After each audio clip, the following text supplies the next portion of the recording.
Well, hello, everybody. Every week I start the same way. I got to welcome our campuses. So for our Racine campus and our Kenosha campus and our online campus, we welcome you. Our Weekends on Wednesday campus. I wish all of our services could join us for Weekends on Wednesday sometime just to be here and experience the energy. I got to just say it one more time as we wrap up this series. Thank you for making this a priority, because regardless of where you're at in a relationship status, this series we're in, Relationship Restart, you could find a reason not to be here. Our relationship is super healthy. It's so unhealthy we're beyond help, right? I'm not interested in a relationship. And if you're single, especially, you would have every reason to not be here. But I just want to say to our singles, thank you for showing up week after week. In fact, let me just see how many of you are single. Go ahead, raise your hand loud and proud. Oh, wow, look around. Keep them up. This is Great Lakes Tinder right here. Just look around. Yeah. By the way, if you are not in a relationship right now and you're a little discouraged by that because you're like, I really do wish I was in a relationship, I've got two words for you. Lauren Burnham. Several weeks ago, she was absolutely turned down, rejected, kicked to the curb by The Bachelor, but he came back for her, and now they are engaged. Whoa, go Lauren. Go Lauren. And I got another two words for you. Becca Kufrin. Because a couple weeks ago, she was engaged to The Bachelor.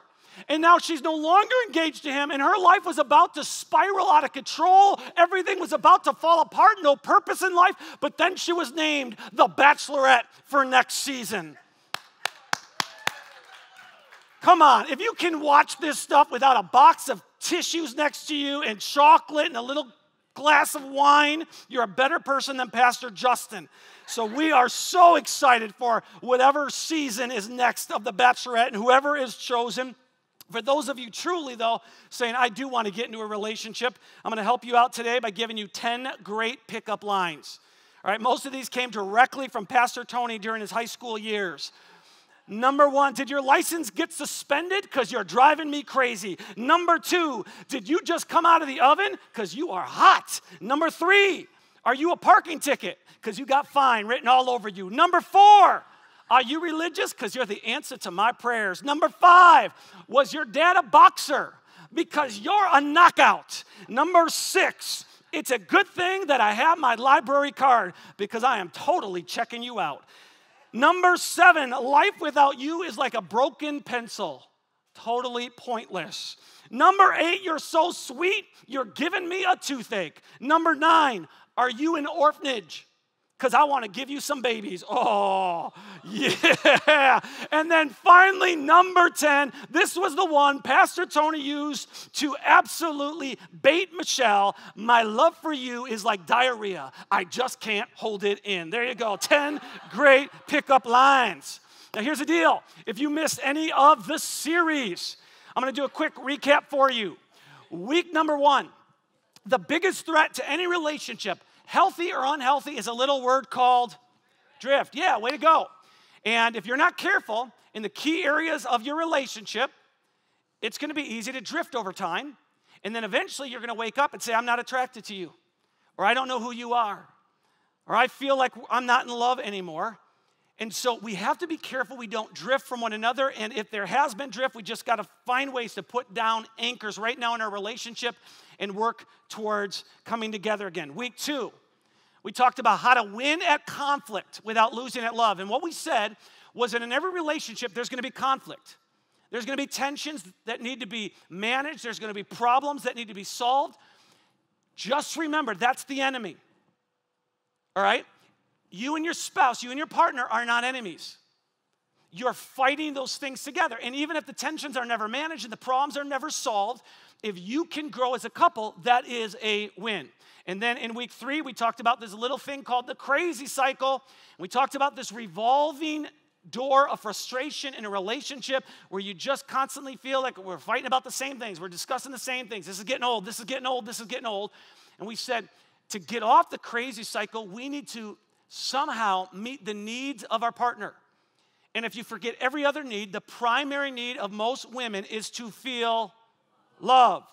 All right, and the primary need for most men is to feel respect. And even though we don't think of it this way, it is possible to show unconditional love or unconditional respect to an individual. Now, we kind of get it with love, with respect. It's a little bit more challenging. But you often, and I often, show respect to someone that we don't feel respect for.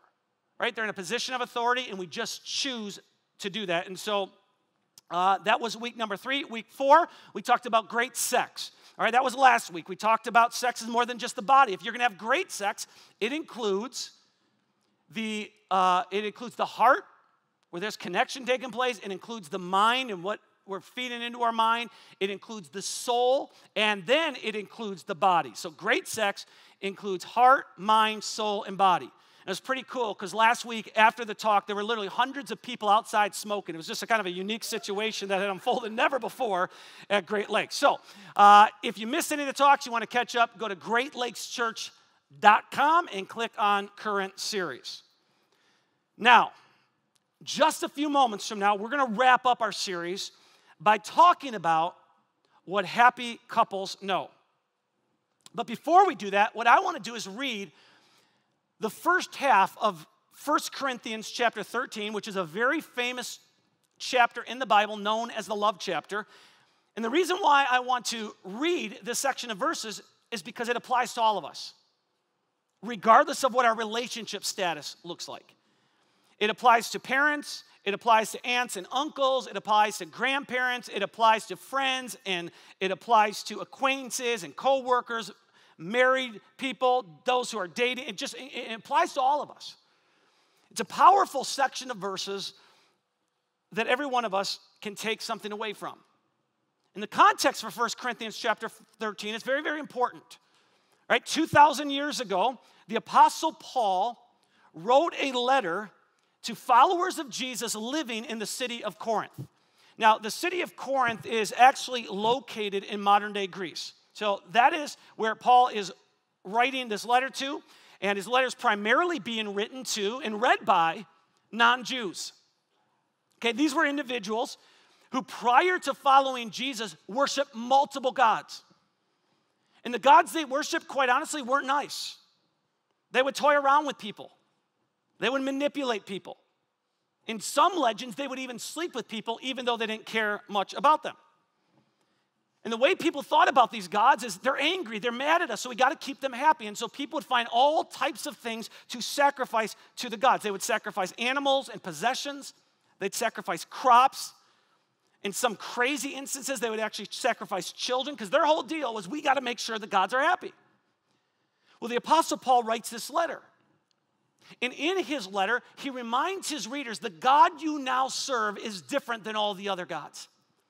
This is not a God on edge all the time. This is not a God who's angry all the time. And what makes this God happy, what honors this God, it's not some sort of offering you bring to him to sacrifice. What makes him happy is how you treat one another.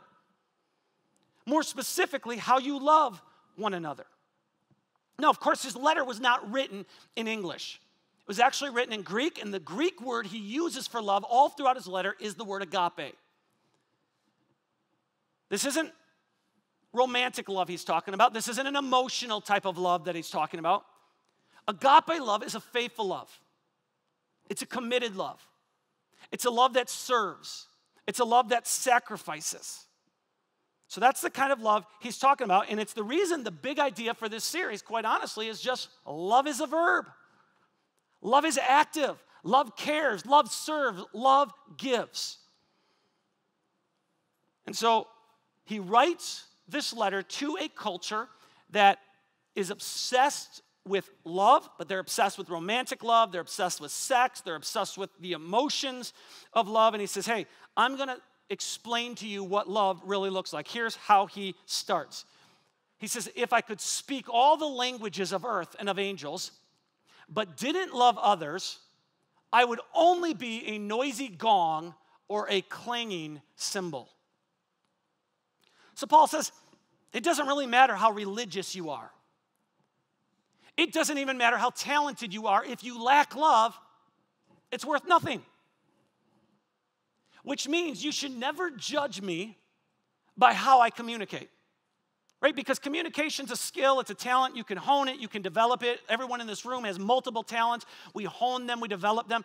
If you really want to judge me, and you really want to know the kind of person I am, don't do that by evaluating the talk. You need to do that by talking to my wife, or my kids, or by some of my closest friends.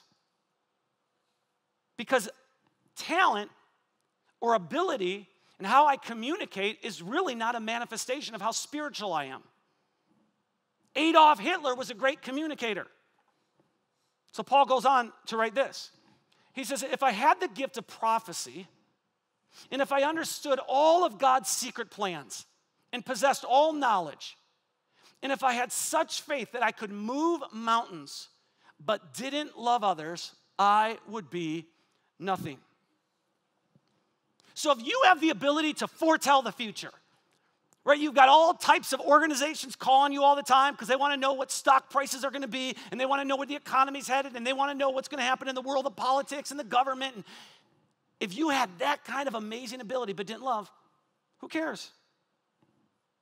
He says if you have all knowledge, right? The smartest person in the building right now, if we put you on stage and we just fired question after question at you, and you could literally answer just brilliantly, and you could be very articulate in how you answered, but you didn't have love, it would be worth nothing. Which is why it's so dangerous to equate knowledge with spiritual maturity.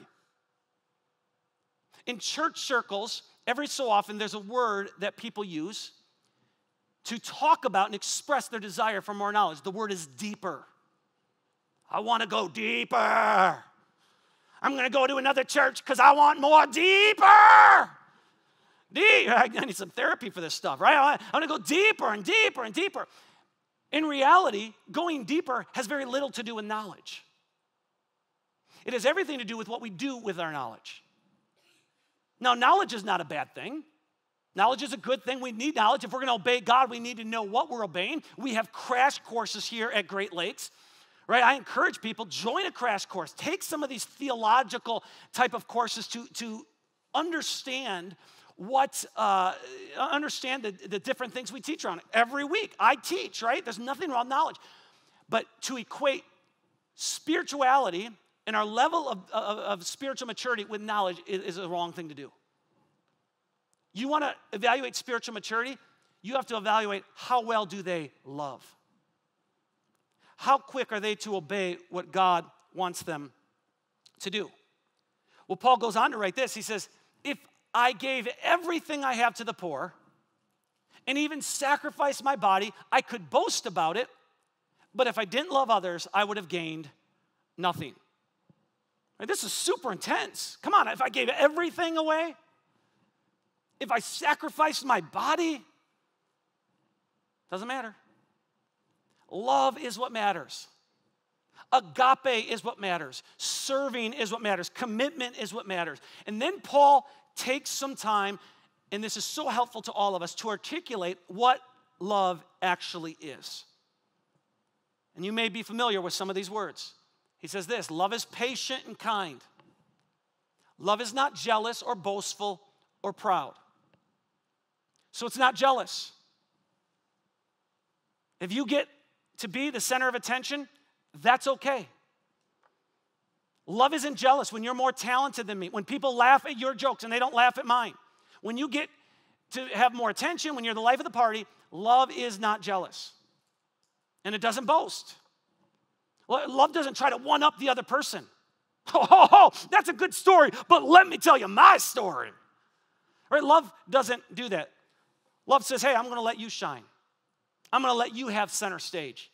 And even if I could one-up you right now, I'm not going to do that because that's not what love does. And then it continues. He says, love is not rude. It does not demand its own way. It is not irritable. And it keeps no record of being wronged. So love, true love, doesn't always pull up the past. Sometimes in life, whether it's in marriage or outside of marriage, it is easy to be a history teacher. Right? It's easy to keep talking about the past and pointing to the past and saying, you did this and you said that and you went there. And that's not love. Love points to the future. And it continues. to write. He says, it does not rejoice about injustice, but rejoices whenever the truth wins out. Love cares about integrity. Love cares about character. It's driven by character. And then Paul writes something that when we peel back the layers of it, gives us a little bit of insight into what it is that happy couples know. And it is the key verse for this series. Love never gives up.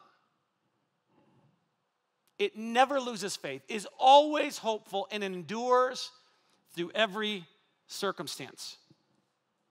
Now, there have been lots and lots and lots of studies on happy couples. There have been books written. There have been articles written. There have been blog posts about it. You could just do a Google search and says, happy couple statistics, and there's just many, many, many of them out there. What I want to do with the rest of the time we have together is look at 3 common character traits of happy couples. These I would put right there towards the top of the list, things that you see over and over, behavior patterns that are repeated over and over and over. And one of those behavior patterns, Paul just hit right here in his letter when he writes, love never loses faith and is always hopeful.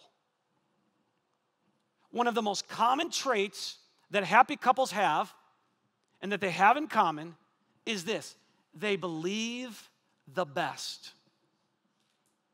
They believe the best of each other. Now, this is interesting because this isn't just marriage here. This isn't just romantic relationships. This is literally every relationship in our life. From time to time, I'm going to grab some things to help me here. From time to time, there is going to be a gap in every relationship from what we expect, what we were told, what we were promised, what we assumed was going to happen, from what we expect to the reality of what actually happened. Okay, this is every relationship.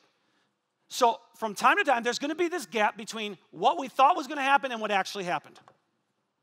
Well, they said they were going to be here at 6 p.m. She said the kids were going to be ready. They told me that they were going to come to this concert. He assured me that he would meet the deadline on that assignment. They promised me dinner was going to be totally prepared.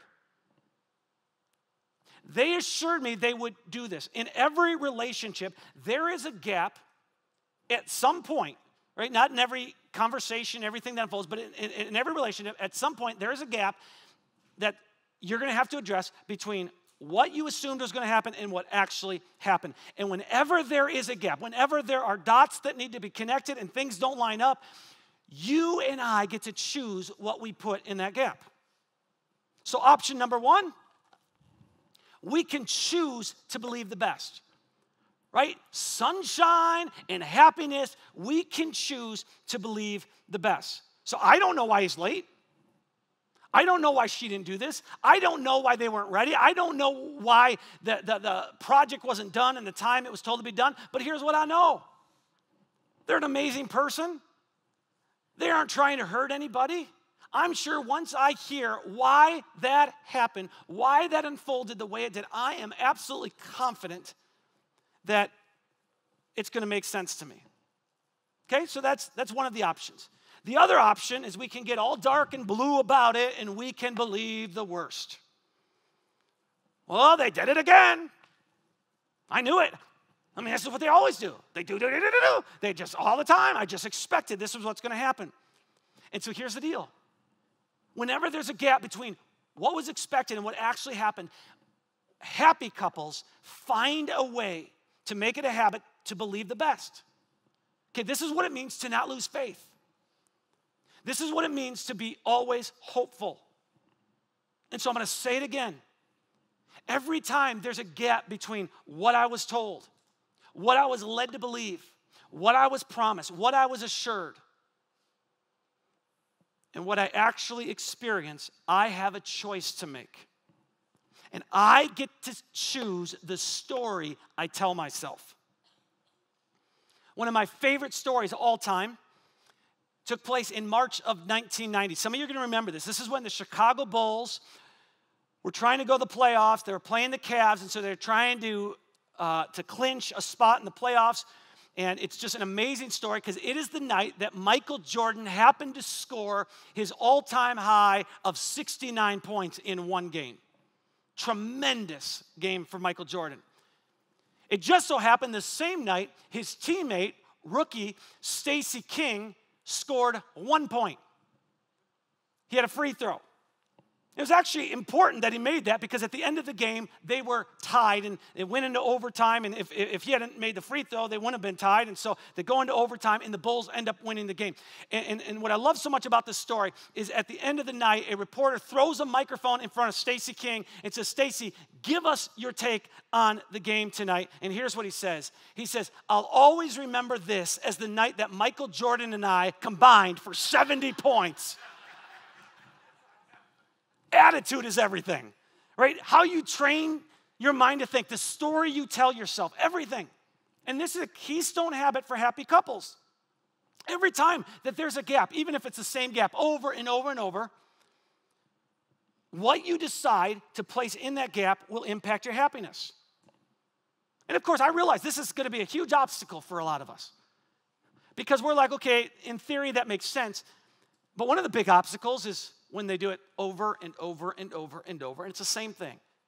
They said they were going to be here at this time, and they're late again, right? That's a huge obstacle, right? The second big obstacle is that every single one of us, we bring into relationships some baggage. None of us are a blank slate.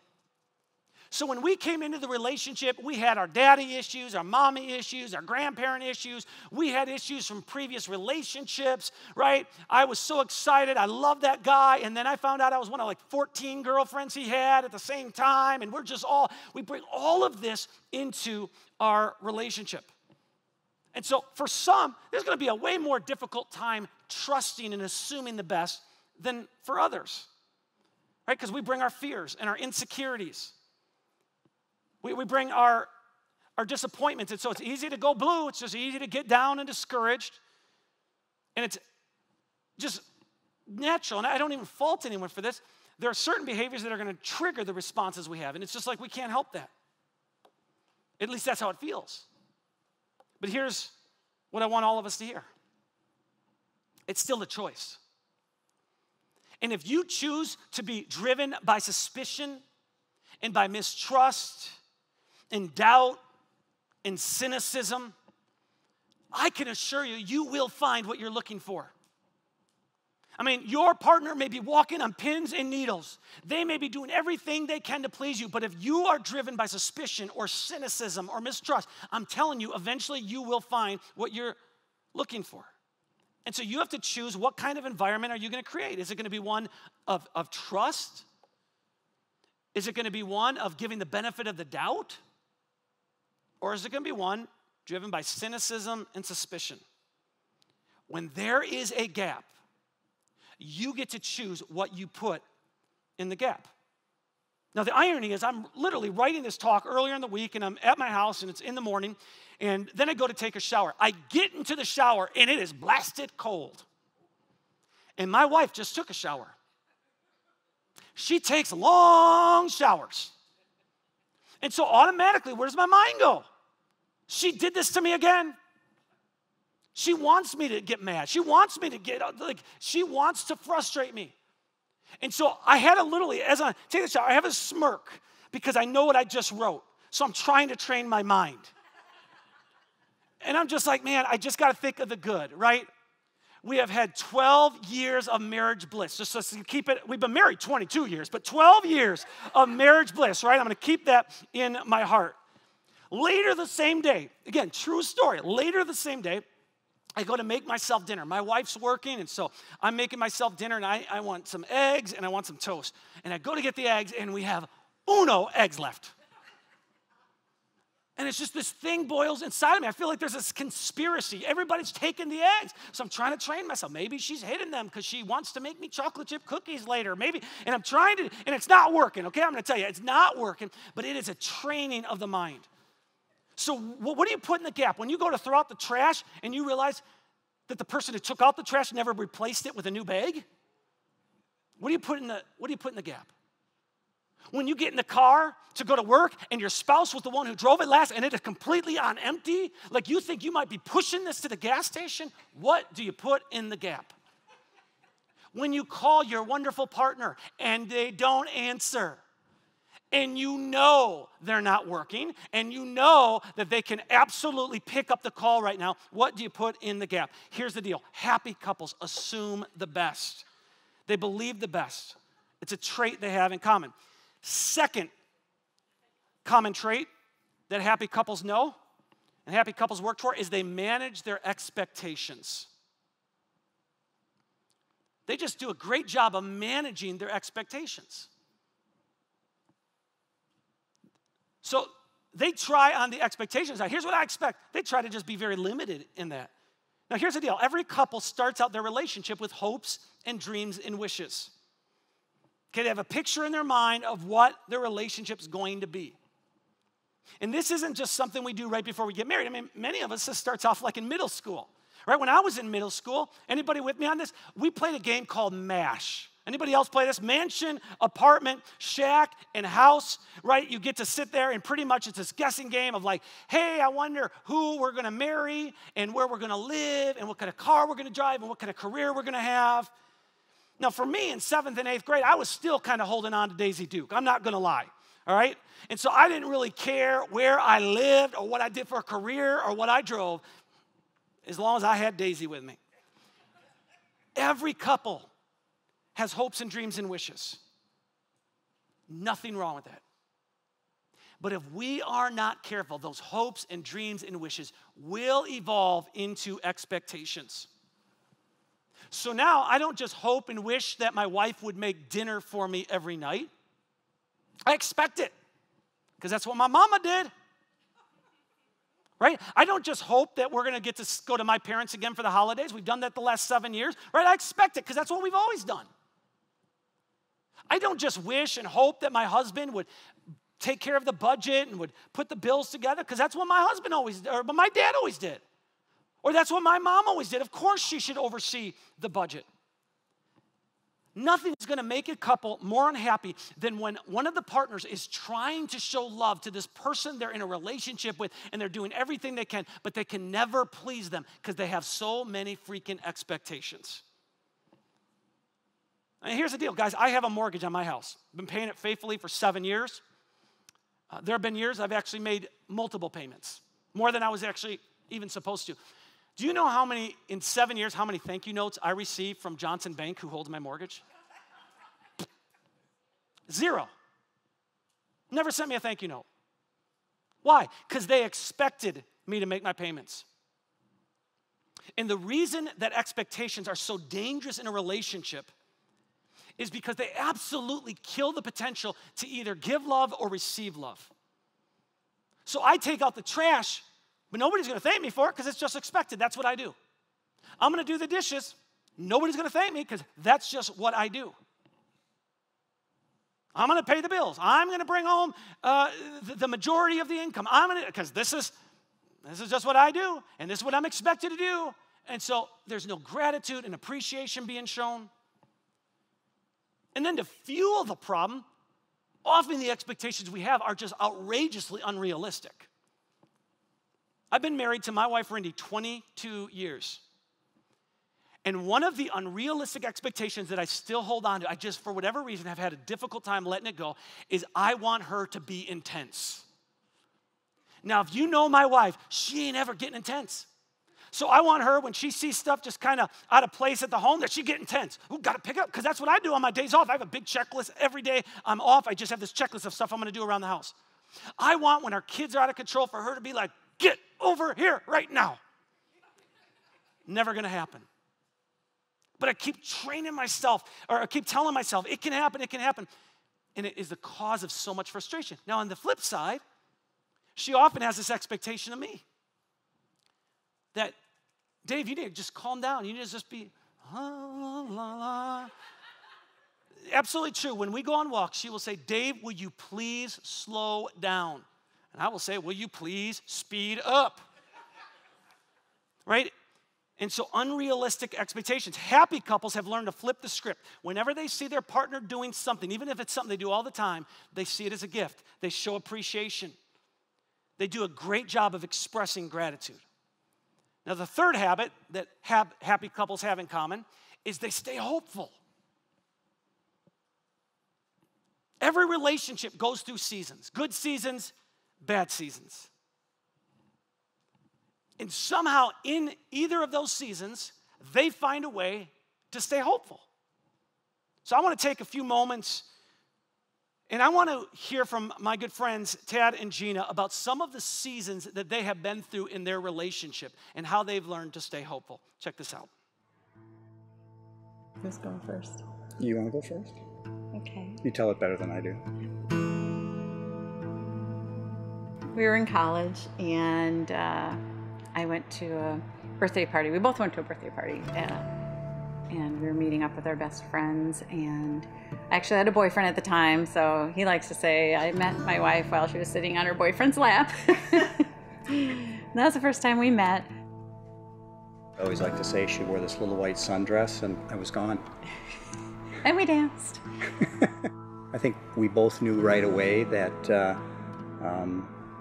that we were in love and that this was good. About 6 months before we got married, I got custody of my 2 sons, and so from the very beginning, our honeymoon stage, we had 4- and 5-year-old boys in the house. In those early years, he used to tell me that we needed to put our marriage first. That was the best gift we could give our children. And I used to kind of, yeah. I need to take care of the kids. They need me more than you. Reap the benefits of it. The kids are wonderful and certainly heading in a good direction. We still have teenagers, though. Well, that direction may be out the front door at some time, but we're getting there. I didn't have any concerns about the kids taking my attention. I felt we had a great relationship, and I don't think I realized the attention I needed to put on my marriage, and that although he would say that and I would know it in my head, I wasn't really acting on it with my heart. I remember having fears about what it was going to be like when the children were gone and we're retired or getting close to retirement, sitting at the kitchen table, staring at each other across this table and wondering, who's this person? Well, the worst day in our marriage was a day just like any other. I wasn't expecting there was anything going on, and I sat down at the computer and I read an email and saw a whole string of emails between my husband and another woman. It started, very innocently, and then evolved into more of an emotional affair, as Gina said. I was just obviously in shock, and I think I went through all the stages of grief in a very short time. Initially, I thought, what do I do? Do I leave him? Do I try to make this marriage work? What are my options? And just this overwhelming feeling of forgiveness came over me. Like, it wasn't me. And so I knew it was God. It was God's forgiveness working through me. Although forgiveness came easily, forgetting didn't. And just dealing with trusting again, it wasn't, that wasn't immediate. We went to some marriage classes. We learned some techniques for communication. We learned about love languages, which ours are very different. I started to pursue him as he was pursuing me, and it's like we were dating again. And it was very sweet, and it's just continued. Like, we have continued from that point to date each other. I've got a note on the mirror in our bathroom that says, "I love you," and a little heart that she put there a year ago, and it's still there. We don't need to continually look at the scar. We know that it's there. Mm-hmm. We know that it was a wake-up call, and we're woke. It brought us to a better place. Yeah. So like so many of us, Tad and Gina have gone through different seasons in their relationship. And obviously, when an emotional affair happens, that's not a fun season. But they found a way to stay hopeful. Now here's the deal. Every relationship has seasons. King Solomon writes this. He says, for everything there is a season, a time for every activity under heaven. In a relationship, what happens is seasons come and go based on what's happened in life. You get a job, you lose a job. The birth of a baby, the death of someone you care about. Right? Finding out that you've got some health issue that you need to be really concerned about. Infidelity, aging bodies, aging parents, teenagers. I mean, there's just so much that causes seasons to come and go in our life. This is why in a marriage relationship, it constantly feels every few years like we're married to someone new. Like if you're like, man, this isn't the person I married, I'd say it probably is not the person you married, because we change based on all the seasons we go through. Now, unlike the natural seasons, there's often no rhyme or reason to the logical flow of them. It doesn't just go spring and then summer and then fall and then winter. You can go back and forth. But just kind of to give us a kind of an understanding of this as we close, let me just walk through the different seasons very, very quickly. All right? The first season would be summer. This is where everybody is comfortable in the relationship, right? You're walking around in your Speedos and there is no worries at all. You're just having a good time in life. You're secure. There's depth in the relationship. And this doesn't mean everything's going well at the work. It doesn't mean the kids are listening to everything you say. It just means you are at a place where you have become great friends. That's summer. All right? Then let's skip ahead to fall. Fall would be when there's change happening, transition taking place. Maybe it's uncertainty in the relationship. And maybe if you're not careful, you start to drift in this season.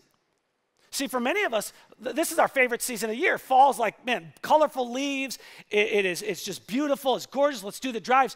But hey, within 6 weeks, what happens? The forest isn't protected anymore.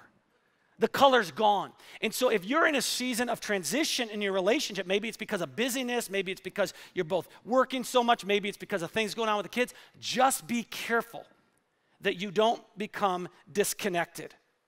Because if you become disconnected, your fall will turn into winter. Winter is when things are cold and harsh in the relationship. And this can be brought on by infidelity. It can be brought on by just distance that's happened. It can be brought on by abuse. It can be brought on by severe loss, health issues, emotional distance. And of course, when you're in winter, the logical thing is, well, let's find shelter. Let's get out of this. Let's get help. That's the temptation. That's the natural go-to. Because you're living in the same house, but you're living different lives. And if this is where your marriage is at, I just want to tell you, you don't have to be hopeless. You don't have to give up. Often the couples who persevere in the most difficult seasons and take steps to improve their marriage, they emerge stronger. They emerge more committed. James, the half-brother of Jesus, writes this. He says, dear brothers and sisters, when trouble of any kind comes your way, consider it an opportunity for great joy. For you know that when your faith is tested, your endurance has a chance to grow. So let it grow. For when your endurance is fully developed, you will be perfect and complete, needing nothing. Now, I'm not making a blanket statement here because I realize there are times for emotional reasons and physical reasons, you just have to call it quits in a relationship. But don't forget that often we grow through perseverance. We grow through the difficult and challenging times. Often the best course of action is to just keep moving forward. Not always, but often. And then finally, I want to hit this season of spring. It's a season of new beginnings. Newlyweds start off in this season, but the good news for all of us is it can happen at any time in our relationship. Maybe it's a new commitment we're making to the relationship. Maybe it's just a renewed focus. Maybe it's a change we went through in life, but man, here we are and we're dreaming again and we're thinking again about the relationship. Happy couples stay hopeful. They believe the best, they manage expectations, and they stay hopeful. Now here's the deal. I hope that this series has made a difference at some level in your life and in your relationship or in a future relationship. Sunday evening, 8:30 p.m., we are going to do Q&A from all the different talks we've done. So any question that you've been wrestling with in your mind, from this series, you can text it in. We're going to put the number up. I actually encourage you, write the number down. And I thought we were going to put it up, but maybe we won't. Oh, there it is. All right. You can write that number down, and literally, we would love to take them. Tony and Michelle have been doing a phenomenal job on Facebook Live, having a lot of fun. This week, it's going to take a different turn because myself and my wife, Rindy, are actually going to host Facebook Live. And it'll give us an opportunity to answer, again, the questions that you may have from this series. Just keep the questions clean, please. And simple, so I don't have to think too hard. All right, but you can text them in any time before Sunday evening. Now, next week, we're launching into our pre-Easter series. We're going to be talking about the final words of Jesus on the cross, why the cross is such a big deal, why it matters, why we gather week after week after week. And so I hope you make time to be here, and I hope you invite someone with you. Heavenly Father, we pray for the relationships in our church, that they would be honoring to you, that where there is a lack of health, as we apply these tools, as we work hard, we pray that we would find health. And at the end of the day, I pray that we really would take the steps necessary, all of us in our relationships, to honor you in a way that pleases you and makes you happy. We pray this in Jesus' name. Amen.